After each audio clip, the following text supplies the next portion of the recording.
an balimakɛ ko yala n'a fɔra ko maa ka duwawu kɛ seli kɔnɔ, yala duwawu kɛrɛnkɛrɛnnen dɔ de bɛ yen n'i bɛ sujuru la i k'o kɛ wa, walima haminako don mun b'i la i bɛ se k'o de kɛ k'i to sujuru la. Duwawu kɛrɛnkɛrɛnnen mana dɛ, ala i yɛrɛ ka haminako duwawu ye mun ye i b'o de fɔ. Hadisa dɔ bɛ yen Alakira b'a fɔ sallallahu alaihi wasallam, hadisa ni Muslimu nana ni a ye. Hadisa nin ka jan dɔɔni nka n mago bɛ yɔrɔ min na Alakira ko sallallahu alaihi wasallam, fa amma ruku'u fa'azimu fihi rabb azza wa jal, ko ka mɔgɔ to kiminukuru minɛ na k'i ka Alahu Taala bonya ye, subhana rabbiyal azim, subhana rabbiyal azim, ko k'i to kiminukuru minɛ la ko ye Ala bonya yɔrɔ ye. Wa amma sujudu fajtahidu fi du'a, mais n'aw bɛ sujuru la aw tɛ dalen bɛ duguma waati min ko waati a k'aw cɛsiri duwawu la kosɛbɛ.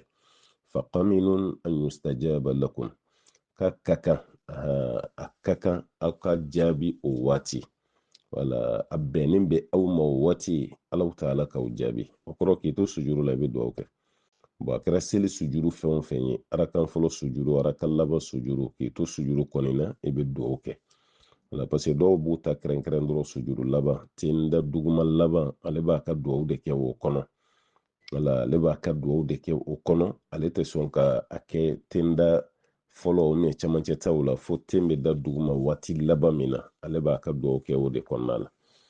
Ayiwa o ma fɔ, o tumana i kɔni b'a kɛ sujuru la mais arakan jumɛn sujuru do o ma fɔ, i bɛ se ka kɛ arakan bɛɛ la. O tumana kuranɛ kalanyɔrɔ tɛ ruku ye, kuranɛ kalanyɔrɔ tɛ sujuru ye, fo kuranɛ min n'o bɛnna ni duwawu ye. Wala duwawu min bɛ yen n'i ka di ye k'o fɔ, o duwawu bɛ kuranɛ kɔnɔ baasi t'o la. Mais n'o kɔni tɛ i ten bɛ duguma waati min o tɛ kuranɛ kalan waati ye, i kiminukuru fila b'i bolo waati min o tɛ kuranɛ kalan waati ye. Mais n'o bɔra la fɛn min ye ruku kuma ye i bɛ subhana rabbiyal azim i b'o fɔ k'o caya, ni tenda duguma don subhana rabbiyal a'la i b'o fɔ k'o caya. O de fɛnɛ kɔfɛ i bɛ se ka duwawu caman kɛ, duwawu minnu ka nɔgɔ i ma ni duwawu min ka di ye i b'o duwawu caman kɛ. Mais ka fɔ ko duwawu kɛrɛnkɛrɛnnen dɔ de fɔra a la, ayi duwawu kɛrɛnkɛrɛnnen kɔni ma fɔ a la, ka da kan bɛɛ n'i ka duwawu kɛrɛnkɛrɛnnen don.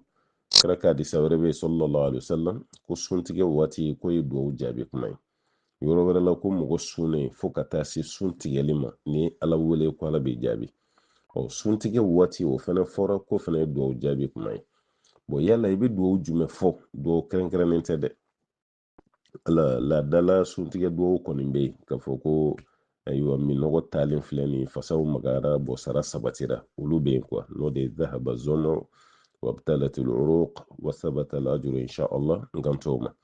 O kɔfɛ i yɛrɛ bɛ duwawu dɔ don i yɛrɛ ye, duwawu min ka di i yɛrɛ ye, haminako min b'e la e de b'o dɔn. E ka haminako ni karisa ta ti kelen ye, i ka ɲinifɛn ni karisa ta ti kelen ye, e bɛ fɛ kisi min ka kɛ i kan o ni karisa ta ti kelen ye. O tuma na ma kɛrɛnkɛrɛn ye, duwawu mutilaku don, Ala bilalen don.